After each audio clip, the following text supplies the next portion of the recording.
Before the Nats game on Tuesday, visit Walters at 3:30 to watch Team USA men's basketball's quarterfinal matchup versus Brazil. Walters Sports Bar is located across the street from Nationals Park. We're driven by the search for better. But when it comes to hiring, the best way to search for a candidate isn't to search at all. Don't search, match with Indeed. Indeed is your matching and hiring platform with over 350 million global monthly visitors, according to Indeed data, and a matching engine that helps you find quality candidates fast. Ditch the busy work. Use Indeed for scheduling, screening, and messaging so you can connect with candidates faster. Leveraging over 140 million qualifications and preferences every day, Indeed's matching engine is constantly learning from your preferences, so the more you use Indeed, the better it gets. Join more than 3.5 million businesses worldwide that use Indeed to hire great talent fast. And listeners of this show will get a $75 sponsored job credit to get your jobs more visibility at Indeed.com/Blue Wire. Just go to Indeed.com/Blue Wire right now and support our show by saying that you heard about Indeed on this podcast. That's Indeed.com/Blue Wire. Terms and conditions apply. Need to hire? You need Indeed. Now Corbin winds and delivers, and Fitzgerald drives one to deep left field. This one is way back, and it is gone. Goodbye. Over the doorway to the visitors' bullpen in left center field. And up towards section 102. Fitzgerald with a game leadoff home run on the second pitch from Patrick Corbin. Stremski, big lead off third, comes to a stop, the pitch. Swing a long drive left field, way back, and it is long gone. 3-run shot for Chapman, a rainmaker. Right down the left field line, it's 4-0 Giants. And welcome to Nats Chat for Tuesday, August 6, 2024, along with MASNsports.com Nationals insider Mark Zuckerman, who is at Nationals Park. I'm Al Galdi, host of the Al Galdi podcast. The Nationals now have played 113 of their 162 games in the 2024 MLB regular season. The Nats have scored 1 run or less in 24 of those 113 games. The Nats in more than 1 out of every 5 games have scored 1 run or less. So the Nats fell to 51-62 with a 4-1 loss to the San Francisco Giants on Monday evening in Game 1 of a 4-game series. This installment of the Nats Chat podcast brought to us by Window Nation. Call Window Nation, 866-90-NATION, to learn more about the $250 credit that Window Nation is currently offering for its anniversary sale. The Nats in this game on Monday evening at Nationals Park, just 1 run, just 6 hits, which were 2 doubles and 4 singles, 3 walks, 1 for 8. With runners in scoring position. Patrick Corbin gave up a home run on the second pitch of the game, but pitching actually ended up not being the Nats' biggest problem in this game. The offense was. And Mark, an offense that, as we have noted, can be good, unfortunately was back to being not so good in this game on Monday evening. Yeah, Alan, I think we've talked about it. Sometimes you can tell right away what kind of night it's going to be offensively based on who they're facing and how the at-bats look. And in this one against Logan Webb early on, it seemed obvious where this was headed. And, they battled. Yeah, they brought the tying run to the plate late, all that kind of stuff. But it never really felt like they were in this thing and that they were actually going to really get something going offensively. And if ever there was a matchup that looked bad on paper, this was it. And I'm not even talking about the Corbin part of it, which I'm sure, didn't inspire a lot of confidence going into it. I'm just talking straight up Logan Webb versus the Nationals lineup. This is a guy who throws everything moving down, sinkers, changeups, facing a lineup that, as we know, loves to chase pitches out of the zone and loves to hit ground balls. And that was the perfect formula for Logan Webb. And to me, the biggest surprise was the fact that he didn't go deeper in the game. And I think for that, you just credit Keibert Ruiz for fouling off enough pitches to drive up his pitch count and at least get him out of the game. Not that it made a difference in the end because the bullpen was just as good. This felt like an uphill climb the entire way, and it never really felt like they were going to solve this matchup. It just was not there for them. Logan Webb, 1 run in 5 2/3 innings. David Martinez, during his post-game press conference with you guys, highlighted the Nats' inability to elevate baseballs. Against these guys, we got to get the ball up in the zone. You saw what we did when the ball was up. That got me to thinking about the home run issue with the Nats, which, we've talked about many times Do you know that the Nats are dead last in the majors in home runs now for this regular season, 90? And, for a while they had been like near the bottom. They are now at the bottom. And it's not just that the Nats are at the bottom. They are firmly entrenched in the bottom. As we record this installment of the podcast, Nats at 90 home runs. The next worst total, the Chicago White Sox, who as of the taping of this show have lost 20 consecutive games, 96 home runs. So the Nats aren't just last, they're last by a decent margin and are trailing even the pathetic Chicago White Sox in that department of home runs. And a game like this is just a reminder of that. Now, the Nats did get some base runners as the game went on. Like I said, drew 3 walks, did wind up with 6 hits. Not that that's some sky-high total. But, I look at someone like C.J. Abrams. Abrams did hit a home run a few games ago, but so far his August is going as his July went, and that is not so good. C.J. Abrams in this game as the Nats starting shortstop and number 1 batter, 0 for 5 with a strikeout. His OPS for this regular season now is down to 769. Now that's not like some terrible OPS, but understand Abrams' OPS as of games through July 7th was at 859. So C.J. Abrams' OPS has dropped 90 points in less than a month. We've talked about Luis Garcia Jr. in a little more than a month, raising his OPS by more than 100 points. Abrams in less than a month has seen his OPS decline by 90 points.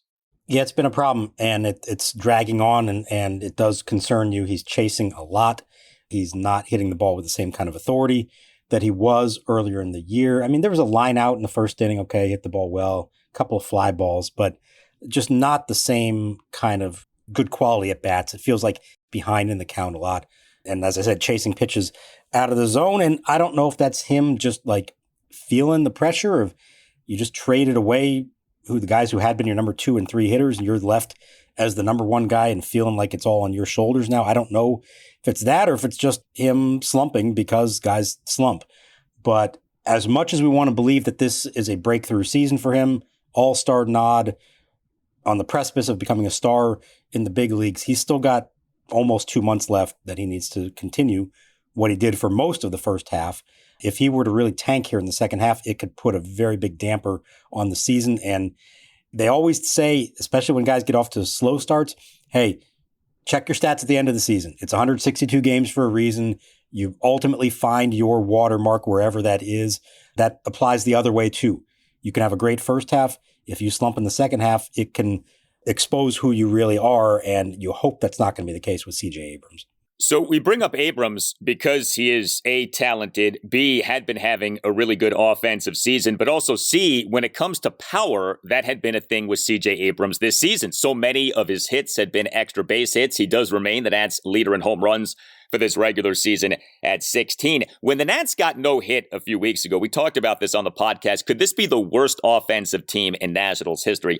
If you go by metrics like OPS plus, this isn't close to the worst offensive team in Nats history. Some of those really bad teams from 06 through 2010 were a lot worse than this team in terms of like OPS plus. But specific to hitting homers, even those really bad teams had players who hit homers. Alfonso Soriano, Adam Dunn, Josh Willingham, Ryan Zimmerman.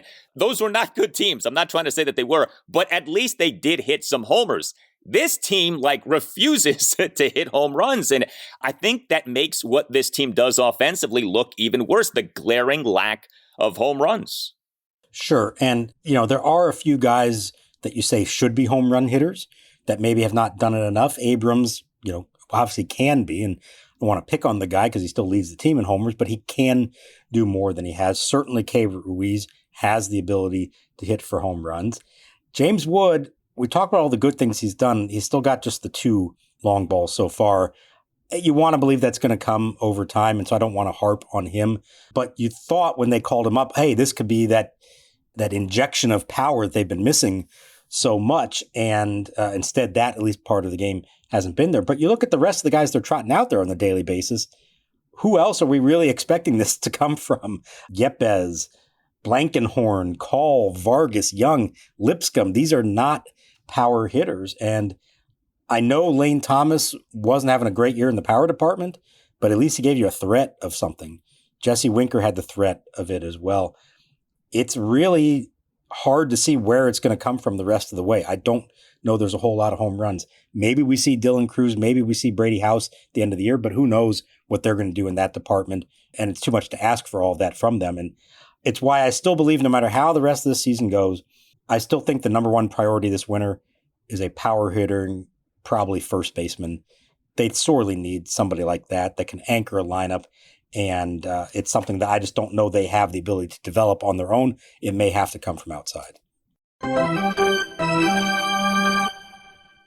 Hey guys, Al Galdi here for Window Nation. The 2024 MLB trade deadline may have passed, but that doesn't mean that there isn't still a great deal to be had. Window Nation, for listeners of the Nats Chat podcast, is offering a sensational deal. 2 free windows for every 2 windows that you buy, plus pay nothing with no interest for 2 full years, plus you get an additional $250 credit. Call 866-90Nation or visit windownation.com and tell Window Nation that you want the deal that you heard about from Al Galdi on the Nats Chat podcast. Window Nation windows are outstanding. Window Nation is the true window expert. Window Nation's professional installation teams have over 10 years of experience. Every Window Nation window undergoes a 50-point inspection before leaving the Window Nation factory. 866-90Nation or windownation.com. Take advantage of this offer for listeners of the Nats Chat podcast. 2 free windows for every 2 windows that you buy, plus pay nothing with no interest for 2 full years, plus an additional $250 credit. 866-90Nation or visit windownation.com. That's 866-90Nation or windownation.com, and tell Window Nation that Al Galdi sent ya. The 1-1, line drive, right center field, base hit for Wood. Ruiz coming around third. There'll be no throw home, and the Nationals are on the board. A blistering RBI single to right center field for Wood. The Nationals have finally gotten on the board here against Webb. The Giants 4 and the Nationals 1. Well, James Wood, he did provide the Nats' lone run-scoring hit in this game on Monday evening. Wood is the Nats' starting left fielder and number 5 batter, 1 for 3 with an RBI single and a walk. He did strike out twice, but Wood in the bottom of the 4th, a 2-out walk. Wood in a Nats 1-run 6, a 2-out RBI single to right center field to cut the Nats deficit to 4-1. That RBI single per StatCast, an exit velocity of 111 miles per hour, the highest exit velocity of the game. So he does continue to be an exit velocity king, but just isn't elevating baseballs like you'd want him to. But the exit velocity stuff with this guy does continue to be really impressive. When it came to the Nats' other 5 hits in the game, so Mark mentioned Keibert Ruiz. He in this game as the Nats starting catcher and number 4 batter, 1 for 3 with a double and an impressive walk. Keibert in that Nats 1-run 6, a 2-out full count, 13-pitch walk in which he at one point fouled off 7 consecutive pitches. It usually takes Keibert 13 plate appearances to see 13 pitches. He in this plate appearance saw 13 pitches. And then Keibert in the bottom of the 8th, a double to the right center field gap on an 0-2 pitch. So some good stuff from Keibert Ruiz. The surging Luis Garcia Jr., he in this game as the Nats starting second baseman and number 3 batter, 1 for 3 with a single and a walk. And he had a stolen base, bottom of the 4th, 1-out 7-pitch walk despite having been down at 1.12. And he had to steal a second base, and Garcia in the bottom of the 8th, a leadoff single to right center field on a 1-2 pitch. Travis Blankenhorn was the only Nats player with more than 1 hit in this game. He is the Nats starting designated hitter and number 6 batter, 2 for 4 with 2 2-out first pitch singles. Bottom of the 2nd, 2-out first pitch single to center field. Bottom of the 6th, 2-out first pitch single to right center field. You wondered about this on X, and I had the same thought. Where is Harold Ramirez? Not that Harold Ramirez is some offensive savior, but it feels like he's been on a milk carton lately. We've been seeing a lot of Travis Blankenhorn. You asked Davey Martinez about the situation after the game. So there was a situation there in the 8th inning that I thought screamed for Harold Ramirez. You get a leadoff single from Garcia, the double from Ruiz. Wood strikes out now, and now it's 2nd and 3rd, tying run at the plate, 1 out, a left-hander on the mound, the left-handed Rogers of the Rogers twins of the Giants. And here comes Blankenhorn, and I'm thinking to myself, wait a minute, where's Harold Ramirez? This is the spot designed for him. And he hadn't started the last 3 days, and so I'm thinking, is he hurt? It's about the only explanation I can think of. And Blankenhorn strikes out on 3 pitches, did not look like he had a chance in any of those. And then Bob Melvin brings in the right-handed Rogers, the brother, to face Alex Call. gets him to fly out, and that's the end of the inning. So the explanation from Davey Martinez was, first of all, Harold Ramirez is healthy, was nothing like that. He felt like if he goes for the pinch hitter there, Bob Melvin's going to bring in the right-hander to face him. The other guy is way better against righties. This guy struggled against lefties. Louis started off with a hit. We just, like I said, we chase. If we get the ball up and get him behind, he's been getting hit pretty good against lefties. And based on their scouting report and the stats and everything else, the lefty Rogers has had much more trouble this year against lefties than the right-handed Rogers has had against righties. Okay, I get it. I understand what he's saying there. But here's my problem with it. You're basically admitting that you're trying to play to the other team's weaknesses as opposed to playing to your own strengths. Okay? Travis Blankenhorn, not a real proven big league hitter, no matter who he's facing, lefty or righty. I get that Harold Ramirez is hardly a world beater, but he does have a track record as a big league hitter with some production, including against righties as well. Maybe he strikes out. Maybe he doesn't get the job done. But you've got a chance to come back from a game that looked kind of lost. You've got 2 on, 1 out, a big spot in the game. Give me the more accomplished big league hitter, a guy who's supposed to be known as a pinch hitter in that situation as opposed to Travis Blankenhorn. That's my thought. It feels like you were catering to what the Giants were trying to do or what they're trying to avoid, as opposed to saying, what's my best option here? Who's my best player that I have available right now? To me, it's Harold Ramirez over Travis Blankenhorn, and that shouldn't even be a question. And Ramirez has been productive for the Nats. It's not like he hasn't done well in his time with Washington. The Nats' other double in this game came from Jacob Young. He is the Nats' starting center fielder and number 9 batter, 1 for 4 with a double. Did strike out twice, but bottom of the 5th, a 2-out opposite field double to no man's land in shallow right field. Let's just cut to the chase here. We talk about these final 2 months of the regular season, who those 2 months are big for. We talk about Keibert Ruiz. We talk about Mackenzie Gore. Do you believe that hitting coach Darnell Coles is essentially coaching for his job over these final 2 months? I think it's an important stretch for him, just like the whole season has probably been. And look, for those who keep asking, I get the question every day from fans. So I hear you. I know where you're coming from. And I'm not sure what you think the answer is going to be if I or others are to put Davey Martinez on the spot right now. I mean, number one, they're not making a change at this point in the season. If anything, it would come at the end of the year. Certainly, you look at their lack of offense the last few seasons, and it's very easy to look at the hitting coach and say, can they do better there? Now, Kevin Long, much more successful, had a whole lot better hitters in his lineup for the majority of his time here than Darnell Coles did. So let's make that clear. I think it's one of those things that usually boils down more to who the hitters are as opposed to who is coaching them. But it's perfectly reasonable to ask why this team in particular struggles so much to hit the ball in the air, struggles so much to hit for power, and has the kind of approach at times that looks like they're not hearing what the plan is or they're not getting the right plan. I think they're getting a game plan every day that should make sense on paper and not executing it. But at some point you do have to ask, is the message not being delivered in the right way or by the right person? So I think when the season is over, there's going to be a strong look at that position as well as several others on the coaching staff. And I think it's perfectly reasonable to ask if they can do better there. Ultimately, it boils down to how good are your hitters. There's only so much you can do with, again, a lineup featuring guys like Travis Blankenhorn, Alex Call, Ildemaro Vargas. What are you really hoping for there?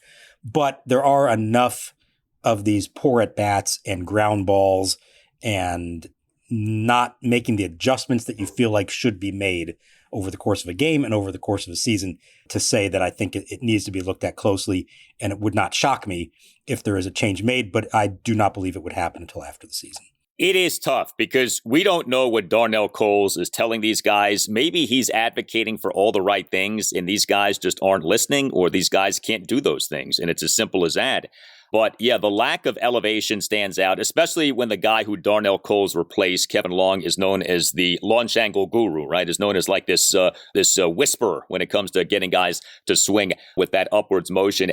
And, you know, the other thing is this, and I know it's one case study, right? But Victor Robles, seeing what he's doing in Seattle, and it's not just the results. If you look at some of the StatCast data for Victor Robles, his swing speed has taken off since he went to Seattle. He is swinging faster, appreciably faster than he was swinging with the Nats. And when you have that quick of an upgrade in terms of bat speed, you say to yourself, what is he being told by Mariners coaches? What is happening with him in Seattle that was not happening with him in Washington? So, yeah, I mean, I think it's hard not to look at Darnell Coles and ask these questions. Now, in fairness to him, if we're going to blame him for the struggles, when you see someone like Luis Garcia Jr. having a career-best offensive season, don't you have to say, hey, Darnell Coles apparently isn't ruining Luis Garcia Jr.? So there's a lot to take in. We don't have all the information. I think it's important to say that.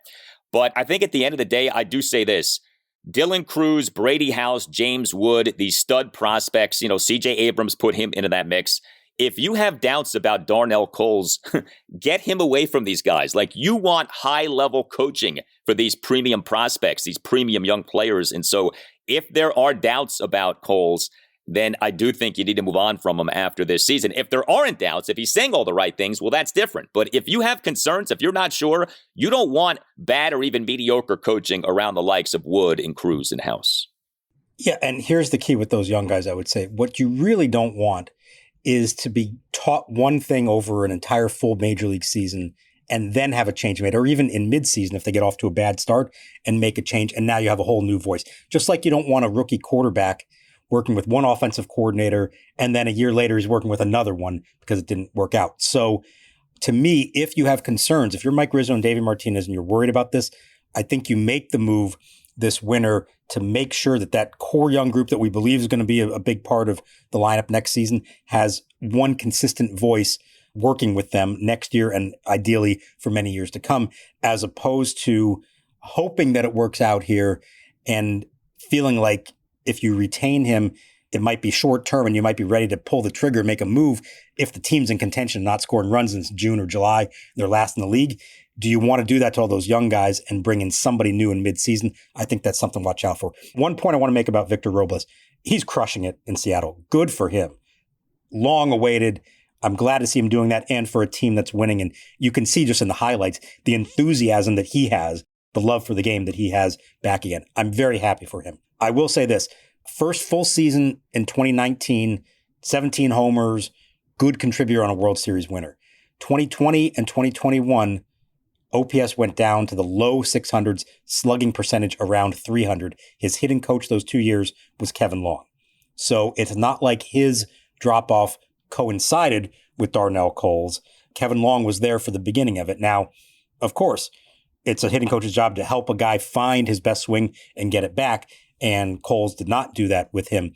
But I do want to be careful not to just say that Robles' struggles and then immediate takeoff in Seattle are a direct reflection of Darnell Coles, because it began for 2 seasons, actually, when Kevin Long was still here. The other thing with Robles, his batting average on balls in play with Seattle is sky high. Last I checked, it was like 417. So that does suggest there's some good luck happening. But like I said, some of the StatCast data tells you the process for Robles has gotten better. By the way, did you see what Robles' agent posted on X a few days ago? Rafa Nieves, he put up this lengthy post highlighting some of the sabermetrics for Robles with Seattle, championing Robles for the success that he's having with the Mariners. The final few lines of that post on X from, again, Victor Robles' agent, Rafa Nieves, quote, "Big credit to Scott Service.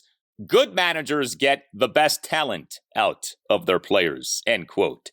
You wonder if that was a shot at Davey Martinez.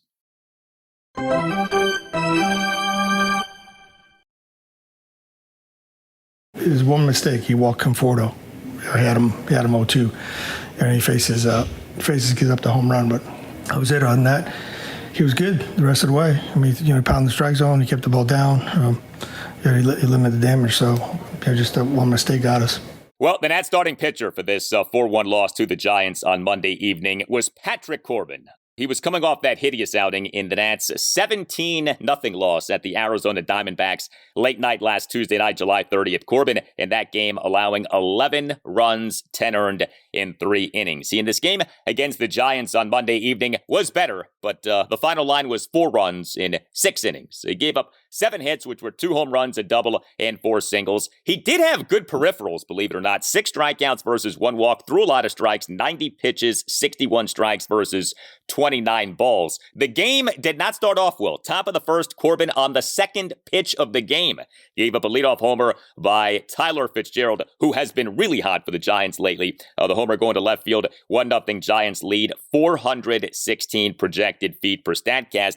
You right away said to yourself, oh boy, here we go again with Corbin. Well, he did end up lasting for 6 innings, did give up another homer in the top of the third, a 2-out first pitch, 3-run homer by Matt Chapman to left field for a 4-0 Giants lead. That homer went a projected 409 feet per Statcast. So Corbin in this game did not get shellacked. And like I said, he had some nice peripherals, but 4 runs in 6 innings, not good. Pitching ultimately not the Nats' biggest problem in this game. But bottom line, another outing in which Corbin does not get the job done.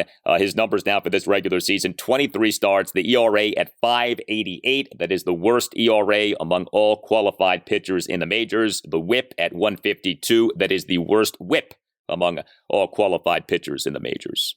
And the ERA was up over 6 after the second home run allowed to Matt Chapman in the third inning. Wasn't that long ago you were talking about, hey, maybe he can get it down under 5 before season's end. He's got a long way to go now to get that one back. Here's the thing, though. That last start in Arizona, obviously, disaster, arguably one of the worst in club history. I feel like this start is really more who Patrick Corbin is. 4 runs in 6 innings. Makes a couple of critical mistakes, digs his team into an early hole. You're thinking it's going to be a long night. And then you look up at the end and say, well, he made it through 6. He gave him a chance, right? It's not good. 4 runs in 6 innings does not, that's a 6 ERA. That doesn't equal anything in the long run. It's not something you can do consistently and be successful in the big leagues. But I feel like that's really who he is most of the time. It's not the 11-run guy, as ugly as that was, and he's had a few of those over the years. This is the Patrick Corbin, I think, that we mostly have grown to know the last several years. And he's getting beat with bad pitches that go a long way. He gets hit hard and digs them into a hole. He gets no run support, maybe in part because he puts his team in a hole so much.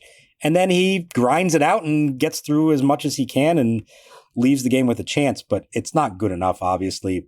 I guess the saving grace here was what could have been another disastrous start instead turned into a halfway decent one in which he gave him a chance. Well, I am maintaining my challenge to Patrick Corbin, the strive to get under 5. Can he end this season with an ERA under 5? I'm not supremely confident that will happen, but that challenge does remain out there. A pitching bright spot for the Nats in this game against the Giants on Monday evening was the bullpen. The Nats won that series against the National League Central leading Milwaukee Brewers at Nationals Park over the weekend. Despite the bullpen not being good, the bullpen in this game was good. 3 Nats relievers combined for 3 scoreless innings with 4 strikeouts. Jacob Barnes tossed a perfect top of the 7th. Eduardo Salazar tossed a scoreless top of the 8th, despite giving up a leadoff single and then giving up a double. And Jose A. Ferrer tossed a perfect top of the 9th with 2 strikeouts. I was glad to see Ferrer look like that. He has not looked good lately. He needed a good outing.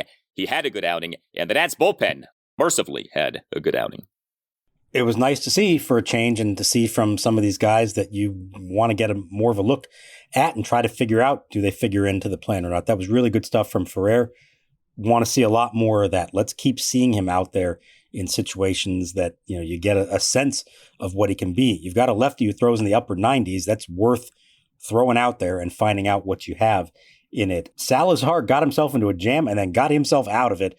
2 ground balls with the infield drawn in, a strikeout, and he showed some emotion coming off the mound, more than you'd usually expect for a guy whose team is trailing 4-1 in the 8th inning.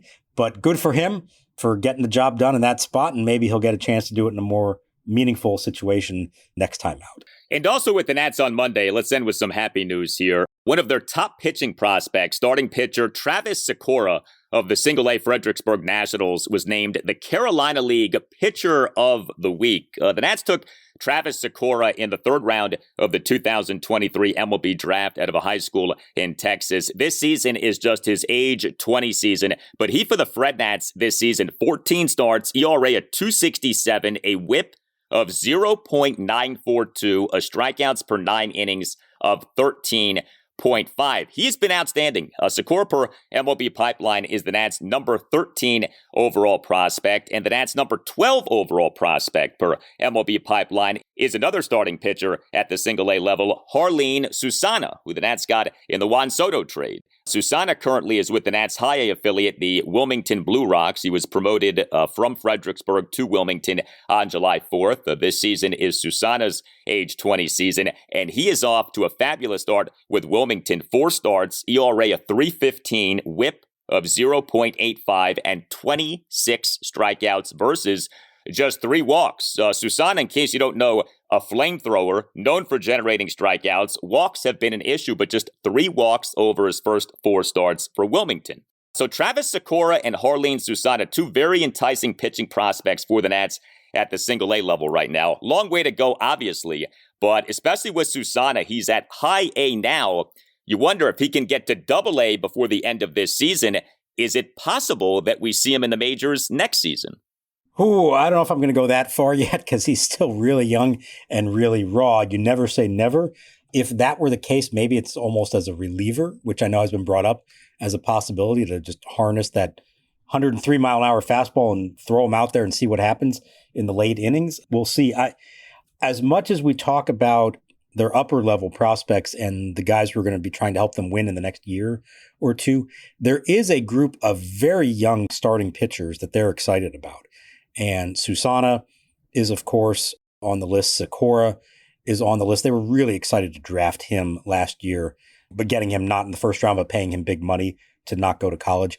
And then the pitcher they just got in the Lane Thomas trade, Alex Clemmie, who just turned 19 himself. That's 3 really intriguing young pitchers, but I'd say very young. And it's hard to see them being a part of this first wave of the potential winning contending team that they want to have in the next couple of years, but they could come along at some point after that, maybe after the team has started to get back into contention again, to know you have another group of young pitchers ready to join. I'm looking at Clemmie's debut with the Fred Nats. It was not good. I don't know the details. He didn't get out of the first inning. It was 3 runs, 3 walks, 1 hit allowed. He only faced 6 batters. I don't know exactly what the situation was there. Maybe the pitch count was too high. They didn't want to take a chance. I'll see what I can find out about that one. But they are high on him as well as the other 2. And especially in Susana's case, it's great to see the walk numbers come down because that's been the real big concern with him. The fact that he's getting better in that regard and having success at a higher level, I think at least bodes well for what may be coming for him. With the walks issue, I know I had the thought, and you just mentioned it, is Susana just going to be a closer or a reliever? He's a flamethrower. This guy could be like the next Aroldis Chapman with how fast he throws balls. But if, in fact, he's getting his arms around the walks issue, that changes the conversation. Maybe he can be a starting pitcher. Like I said, doing some good stuff for Wilmington so far. Game 2 for the Nats against the Giants at Nationals Park Tuesday evening at 6:45. Mackenzie Gore will be the Nats starting pitcher. This installment of the Nats Chat podcast brought to us by Window Nation. Call Window Nation 866-90Nation to learn more about the $250 credit that Window Nation is currently offering for its anniversary sale. You can hit us up on X at Nats_chat. You can email the podcast, natschatpodcast@gmail.com. We have a website. You can check out natschatpodcast.com, at which you can purchase a Nats Chat podcast t-shirt. All Nationals radio highlights on Nats Chat are courtesy of 106.7 The Fan. For Mark Zuckerman, I'm Al Galdi. We thank you for listening, and we'll talk to you next time on the Nats Chat podcast. It's an 0-2 count for Sykora to work with, and he gets them on 3 pitches, goes off speed. The 0-2 once more. That'll do it. 1-2-3. All swinging, all strikeouts. He's up to 8. 2-2, called strike 3, bottom of the zone, and Jarlin Susana strikes out 4 batters in the bottom of the first.